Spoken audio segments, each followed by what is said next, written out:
Hello dear student, in this video we are going to discuss about the government receipts. तो ये हमारे economic survey जो हमारा अभी आया 25-26 में, उसमें जो है काफ़ी एक्सटेंसिवली इसको डिस्कस किया गया है। What are sources of government revenue, what are sources of government income. Okay, तो रेवेन्यू गवर्नमेंट की पूरी रिसीट्स या इनकम का एक पार्ट है, तो इसको हम जो है काफ़ी डेप्थ में डिस्कस करेंगे। इनका डिफरेंट जो है गवर्नमेंट के सोर्सेज हैं, उनका कितना वेटेज है, कितना परसेंटेज कॉन्ट्रीब्यूशन है टोटल इनकम में। ओके, तो देखिए इस वीडियो में हम क्या डिस्कस करने वाले हैं वो मैं आपको पहले ब्रीफली बताता हूँ। तो सबसे पहले हम टैक्स रेवेन्यू की बात करेंगे। ओके, टैक्स में भी हम पहले डायरेक्ट टैक्स की बात करेंगे, देन हम इनडायरेक्ट टैक्स की बात करेंगे। इनडायरेक्ट टैक्स जैसे कि जीएसटी की हम बात करेंगे, और इसी के साथ हम नॉन टैक्स रेवेन्यू की बात करेंगे। गवर्नमेंट का जो नॉन टैक्स रेवेन्यू है, जैसे कि उसका इंटरेस्ट पे इनकम आ रही है, डिविडेंड आ रहा है, प्रॉफिट आ रहा है, तो वो नॉन टैक्स रेवेन्यू आ गया। देन इसके बाद non debt creating capital assets जो रिसीट्स जो हैं, इसमें जैसे डिसइन्वेस्टमेंट आ गया, वो इसमें हम डिस्कस करेंगे। ओके, तो चलिए वन बाई वन करके इनको डिस्कस करते हैं। सबसे पहले मैं आपको ब्रीफ आइडिया देता हूँ कि हमारी इकोनॉमी कैसे परफॉर्म कर रही है। देखिए, हमारा अभी जो इंटरनेशनल क्रेडिट रेटिंग एजेंसी है, उन्होंने हमारी जो है क्रेडिट रेटिंग को इंक्रीज़ कर दिया है। ओके, इसका रीज़न ये है कि predictable and credible physical trajectory, जो हमारी फिजिकल पॉलिसी आ रही है वो पूरी तरह से अब प्रिडिक्टेबल और क्रेडिबल है, क्योंकि गवर्नमेंट जो है हमारी जो है फिजिकल डेफिसिट को कम करने में लगी हुई है। Over the past year has anchored overall macro economic stability. तो हमारी फिजिकल पॉलिसी हम इस तरह से यूज कर रहे हैं जिसने जो है मैक्रो इकोनॉमिक स्टेबिलिटी को हमारे जो है एक स्ट्रॉन्ग और सस्टेन बनाया हुआ है। ओके, तो balancing economic imperative and physical sustainability. तो फिजिकली सस्टेनेबल है, हमारा डेट को हम कंट्रोल करने की कोशिश कर रहे हैं, और side by side economic growth भी काफ़ी ज़्यादा, जैसे इस ईयर के लिए 25-26 के लिए 7.4% के आसपास हमारा इकोनॉमिक ग्रोथ होने वाला, एंड ओवर नेक्स्ट ईयर ये हमारा 6.8 से 7.2% के बीच में समवेयर ये लाई करेगा। ओके, आगे मूव करते हैं हम। आगे देखते हैं कि हमारा जो है रेवेन्यू डेफिसिट एंड जो हमारा फिजिकल डेफिसिट, प्राइमरी डेफिसिट किस तरह से बिहेव कर रहा है ओवर द पास्ट 3 और 4 ईयर। ओके, तो यहाँ पे देखिए आप, जो हमारा फिजिकल डेफिसिट था, दैट वाज द 9.2% 21 में during the COVID, and then gradually decline कर रहा है। ये फिजिकल ईयर FY25 में 4.8 था, अभी 4.4 हो गया। तो आप यहाँ पे देखिए, ये इनिशियली कोविड में बढ़ा, देन कंटिन्यूसली ये डिक्रीज कर रहा है। ये क्या बता रहा है कि हमारी गवर्नमेंट की कमिटमेंट बता रहा है toward the physical discipline. Okay, तो फिजिकल पॉलिसी को अच्छे से यूज करना। You must have knowledge that what is the physical policy. तो फिजिकल पॉलिसी क्या है? गवर्नमेंट की policy related to tax and expenditure. Okay, तो फिजिकल पॉलिसी में यहाँ पे गवर्नमेंट क्या करने की कोशिश कर रही है कि टैक्सेस को इंक्रीज़ करें, गवर्नमेंट का जो रेवेन्यू आ रहा है टैक्सेस से उसको इंक्रीज़ करें, एंड एक्सपेंडिचर को थोड़ा, जो रेवेन्यू एक्सपेंडिचर है उसको डिक्रीज़ करें, कैपिटल एक्सपेंडिचर को मेंटेन करना है। इसी तरह आप यहाँ पर कर्सरी ग्लांस करके देखते हैं, तो यहाँ पे देखिए प्राइमरी डेफिसिट आ गया हमारा, ये भी डिक्लाइन करता जा रहा है। यहाँ पे देखिए रेवेन्यू डेफिसिट भी डिक्लाइन करता जा रहा है। तो यहाँ पे देखिए FY26 के लिए जो हमारा रेवेन्यू डेफिसिट था दैट वाज द 1.5%, एंड जो हमारा प्राइमरी डेफिसिट था दैट वाज द 0.8%। तो ये देखिए कंटिन्यूसली ये तीनों जो है डिक्लाइन कर रहे हैं, that is very positive sign. Okay, for long term economic growth. Okay, तो यहाँ पे आगे आप decomposition of the physical deficit of centre देखते हो, as a percentage of as a proportion of physical deficit आप देखते हो। तो हमारा जो है कैपिटल एक्सपेंडिचर इसका कितना है, अभी देखिए कंटिन्यूसली जो फिजिकल डेफिसिट हमारा आ रहा है उसका मेजर पोर्शन जो है देखिए हमारा जो है कैपिटल एक्सपेंडिचर में स्पेंड किया जा रहा है। जितनी फिजिकल डेफिसिट है हमारी, उसका अभी 71.5% जो हम कहाँ स्पेंड कर रहे हैं कैपिटल एक्सपेंडिचर में, that is very good sign.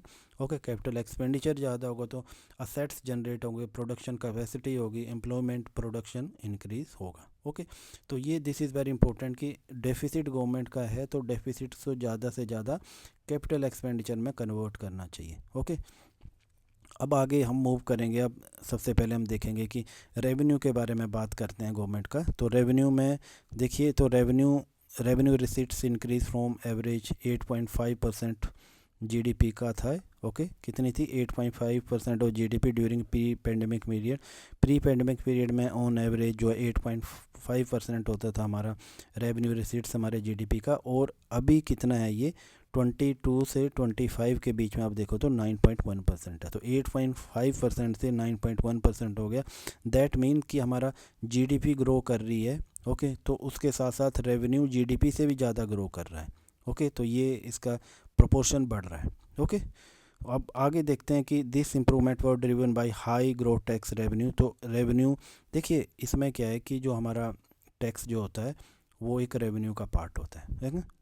तो इसमें इंक्रीज़ हो रहा है, हमारा जो रेवेन्यू रिसीट्स में इंक्रीज़ हो रहा है। इसका मेन रीज़न है कि हमारा जो है जो टैक्स रेवेन्यू है वो इंक्रीज़ हो रहा है। तो ये देखिए ये क्या 10.8% था जीडीपी का और अब ये 11.5% हो गया। तो इसी के कारण हमारा जो है रेवेन्यू बॉयंसी हो रही है। ओके, तो यहाँ पे देखिए रेवेन्यू बॉयंसी को आप ऐसे कह सकते हैं कि percentage change in revenue upon percentage change in GDP. Okay, आप ऐसे भी देख सकते हैं इसको। अब आगे मूव करते हैं अब this is very important table. यहाँ से आपको आइडिया लग जाएगा कि हमारा जो है टोटल टैक्स रेवेन्यू कितना है और उसमें डिफरेंट जो है हमारी डिफरेंट जो डायरेक्ट और इनडायरेक्ट टैक्सेस है उनका क्या क्या कंट्रीब्यूशन है। तो यहाँ पे देखिए सबसे पहले ये देखिए यहाँ पे ट्रेंड बता रहा है ये सारा हमारे डायरेक्ट टैक्सेस का, ये लाख करोड़ में इसको बताया गया। तो टोटल देखिए यहाँ पे इंक्रीज़ होता जा रहा है 27, 30, 34, 38 एंड 42.7 जो है लाख करोड़ जो है हमारा जो है टोटल ग्रोस जो है टैक्स रेवेन्यू है। इसमें से कॉरपोरेट टैक्स का कंट्रीब्यूशन 10,82,000 करोड़ है। ओके, देन हमारा taxes on income non corporate tax कह रहे हैं इसको, इसका 14.38 लाख करोड़ है। देखिए इसका 10 लाख करोड़ है और इसका 14 लाख करोड़ है। इट मीन जो हमारा इनकम टैक्स से जो इनकम आती है गवर्नमेंट को that is greater than the corporate tax. तो कॉरपोरेट पे काफ़ी कम टैक्स लगा है और इनकम पे ज़्यादा लगा हुआ है।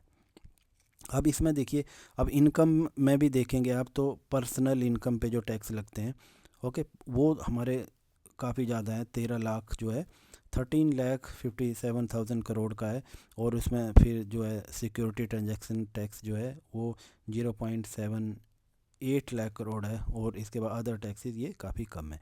ओके, तो यहाँ पे देखिए और यहाँ पे ये बताया गया कि हमारा नॉमिनल जीडीपी कितना है 3,57,000 करोड़। ओके, तो ये हमारा नॉमिनल जीडीपी है और ये हमारे टैक्सेस के कंट्रीब्यूशन है।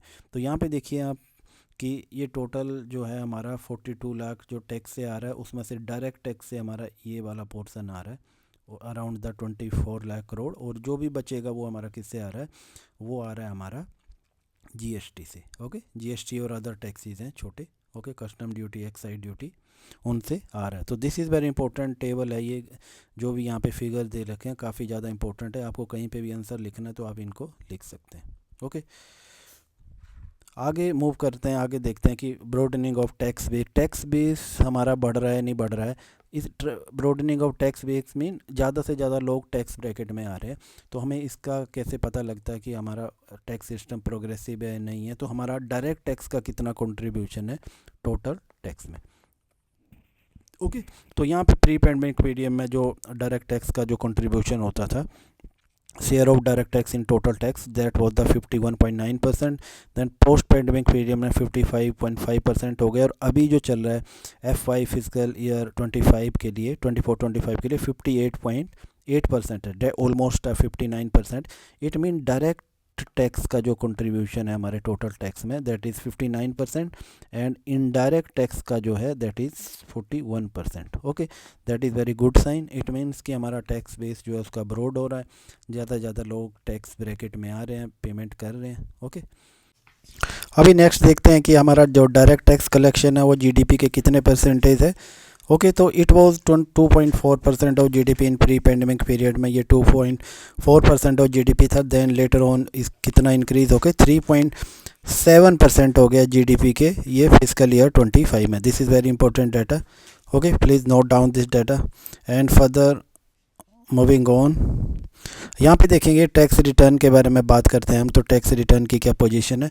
तो टैक्स रिटर्न जो फिजिकल ईयर 22 में FY में 6.9 करोड़ जो है टैक्स पेयर ने टैक्स रिटर्न जो फाइल किया हुआ था।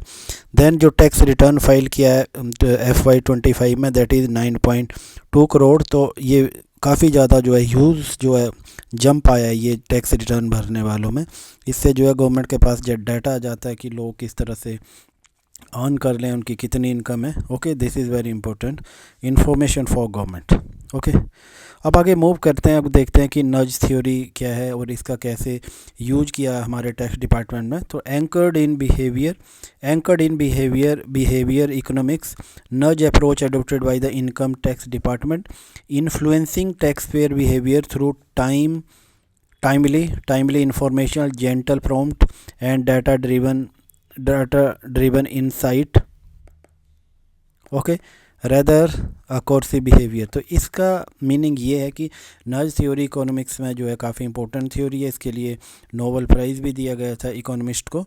ओके, तो यहाँ पे नज थ्योरी का मीनिंग ये है कि आप इंफॉर्मेशन के थ्रू लोगों के बिहेवियर में चेंज करना। तो कैसे बिहेवियर में चेंज किया, इनकम टैक्स डिपार्टमेंट क्या करता है, यहाँ पे टाइमली इन्फॉर्मेशन जो है जो लोगों को सेंड कर देता है, जो कि जिनको की टैक्स रिटर्न भरना है उनको टाइमली जेंटल प्रॉम्प्ट दिए जाते हैं, इन्फॉर्मेशन थ्रू SMS, ईमेल या उनको वीडियो शेयर किए जाते हैं, जिससे जो है ईज़िली वो अपना जो है टैक्स रिटर्न फाइल कर सकते हैं। तो इससे क्या हुआ कि नंबर ऑफ़ टैक्स फाइल जो है वो काफ़ी ज़्यादा इंक्रीज़ हो गए, जैसे कि हमने अभी प्रीवियस स्लाइड में डिस्कस किया। ओके, तो नज थ्योरी काफ़ी इंपॉर्टेंट है। ये जो है रेदर देन कोर्ट में केस को ले जाना, लिटिगेशंस, ये काफ़ी ज़्यादा कॉस्ट होता है, ये कंप्लाइंस कॉस्ट इंक्रीज़ हो जाता है, तो वो भी काफ़ी ज़्यादा सिग्निफिकेंटली डिक्लाइन किया है। तो काफ़ी ज़्यादा इंपॉर्टेंट है ये यहाँ पे नज थ्योरी। अब आगे बात करते हैं कि कस्टम्स और एक्साइज ड्यूटी। तो ये आपको ध्यान रखना है कि काफ़ी कुछ ऐसी कस्टम ड्यूटी और एक्साइज ड्यूटी है जिनको GST से बाहर रखा गया है। तो उनके बारे में हम देखते हैं कि किस तरह की पोजीशन है गवर्नमेंट को यहाँ पे। देखिए, excise duty collection moderated in post pandemic period, declined from about 1.7% of GDP in FY22 to 0.9% of GDP in FY25. This moderation was driven by reduction in excise duty rates on petroleum product. तो क्या है कि excise duty petroleum product में लगती है और in duty को कम कर दिया था कि पेट्रोलियम प्रोडक्ट थोड़े चीपर हो जाएं। तो उसके कारण क्या है, ये कलेक्शन जो है काफ़ी डिक्लाइन कर गया है। Earlier it was 1.7% of GDP in FY22 and now in 25 it is 0.9% of GDP। Okay, तो basic custom duty on raw material essential goods aimed at supporting domestic manufacturing and containing input costs.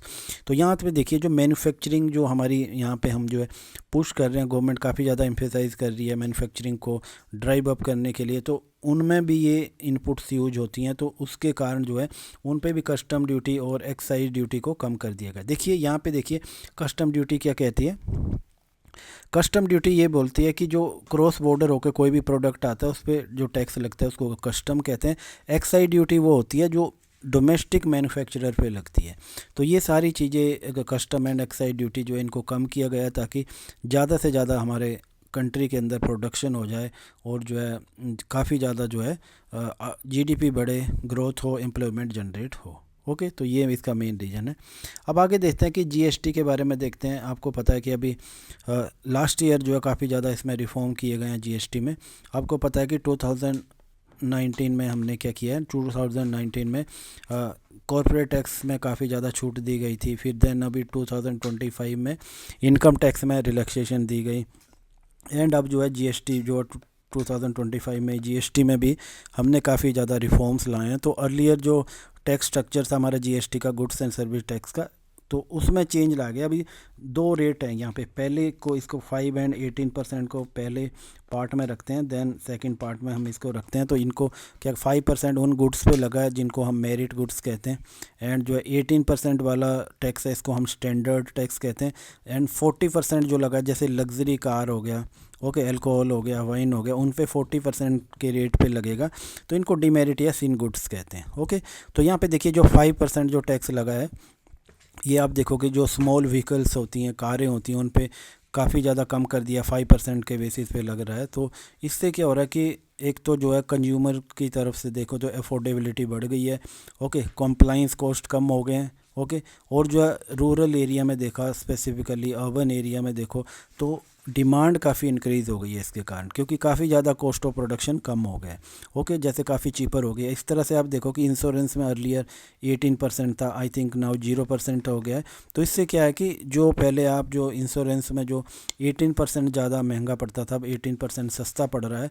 तो इसके कारण भी काफ़ी ज़्यादा demand बढ़ी हुई है। तो ये देखिए ये है। और अर्ली एक और है यहाँ पे, जिसको जो स्मॉल ग्रोसरीज सब आइटम्स होती हैं उनमें 0% के रेट पे लगता है। तो आपको ये कीप इन माइंड रखने हैं, दिमाग में रखने हैं। 5%, 18%, पहले को हम मेरिट कहते हैं, merit tax rate, GST rate, दूसरे को स्टैंडर्ड एंड थर्ड को डीमेरिट। ओके, तो यहाँ पे इससे क्या हो गया,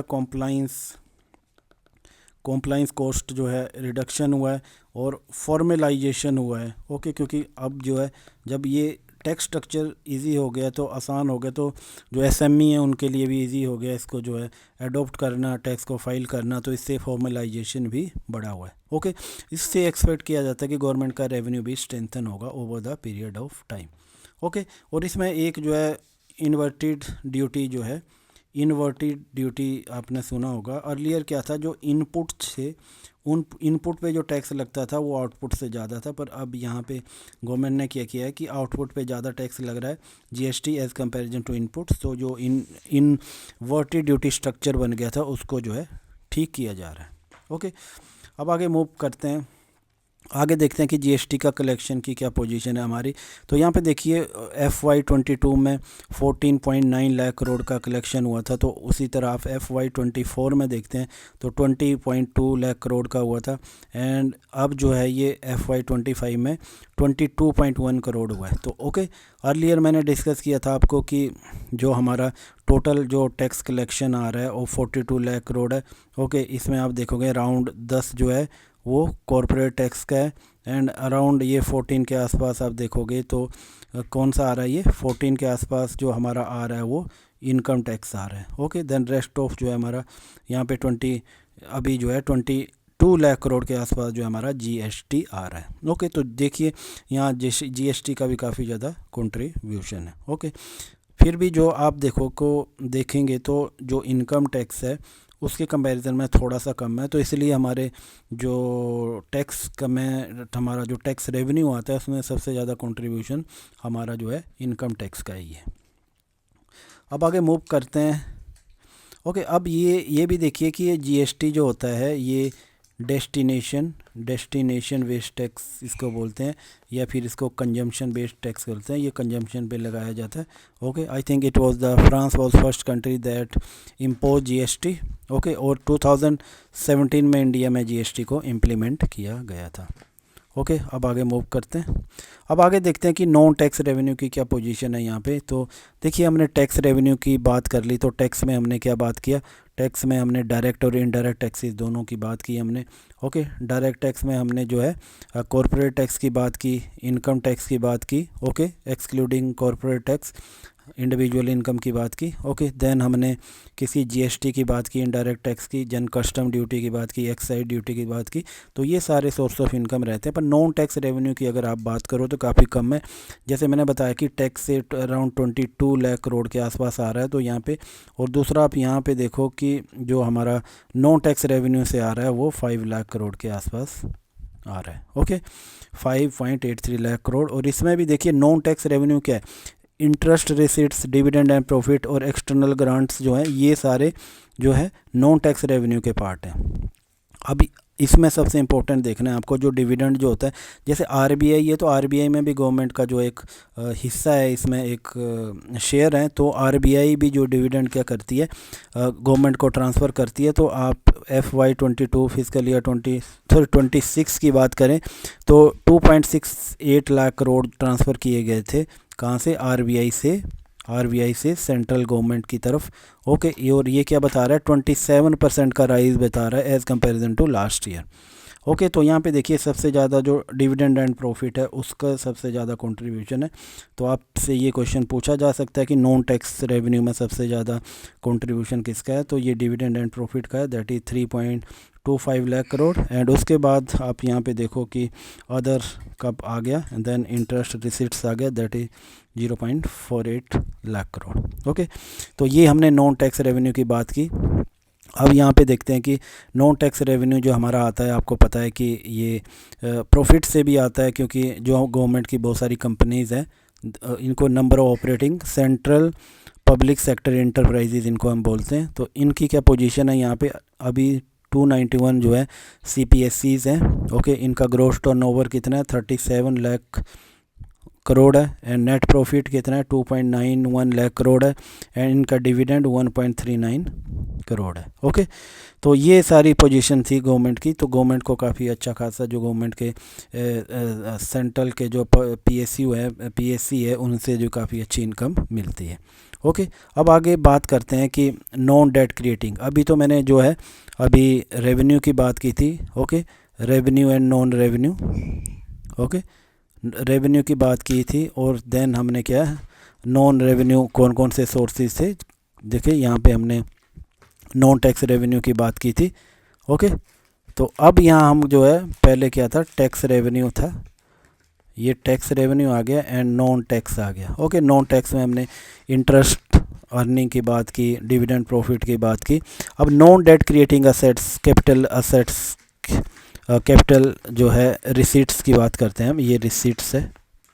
ओके, ये कौन सा है, गवर्नमेंट क्या करती है, अपना जो गवर्नमेंट ने जो लोन दे रखे हैं उनकी रिकवरी गवर्नमेंट कर रही है या अपना डिसइन्वेस्टमेंट कर रही है, तो वो non debt creating capital receipts होती हैं। तो इनको ऐसा क्यों कह रहे हैं, क्योंकि गवर्नमेंट की कोई लाइबिलिटी नहीं बनती है कि इनको पे बैक करना है। ओके, तो इनको कह रहे हैं। तो अभी देखिए इन प्रिंसिपल आप देखो कि 36 जो है सेंट्रल पब्लिक सेक्टर इंटरप्राइज है, उनको गवर्नमेंट ने अप्रूवल दे दी कि 2016 में कि इनको प्राइवेटाइजेशन करना है, उनमें से 13 का जो कर दिया गया। ओके, डिसइन्वेस्टमेंट कर दिया गया।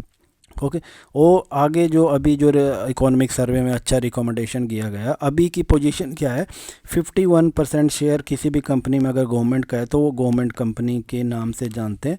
कभी भी इसका लिक्विडेशन होना है तो गवर्नमेंट का अप्रूवल चाहिए होता है इसी के लिए। तो इकोनॉमिक सर्वे में बताया गया है कि हमें कंपनी लॉ में चेंज करना है, कंपनी लॉ में चेंज करना है, और इसको 51 से 26% की तरफ जो है इसको रिड्यूस कर देना। अगर किसी कंपनी में 26% हिस्सेदारी भी गवर्नमेंट की है तो वो भी गवर्नमेंट कंपनी के नाम से जानी जाएगी। ओके, फिर उसमें अगर लिक्विडेशन होता है उसको सेल आउट किया जाता है तो उसमें गवर्नमेंट का अप्रूवल लेना ज़रूरी होगा। ओके, तो ये काफ़ी अच्छा स्टेप है, इससे गवर्नमेंट का जो है इनकम बढ़ेगी। Okay, non debt creating assets receipts बढ़ेंगी, इनकम बढ़ेगी। ओके, तो नॉन डेट क्रिएटिंग जो रिसीट्स जो होती हैं ये काफ़ी इंपॉर्टेंट है। गवर्नमेंट जो है अपनी जो है डेफिसिट को काफ़ी कम कर सकती है और उनको कैपिटल एक्सपेंडिचर में ला सकती है। Okay, thanks for watching.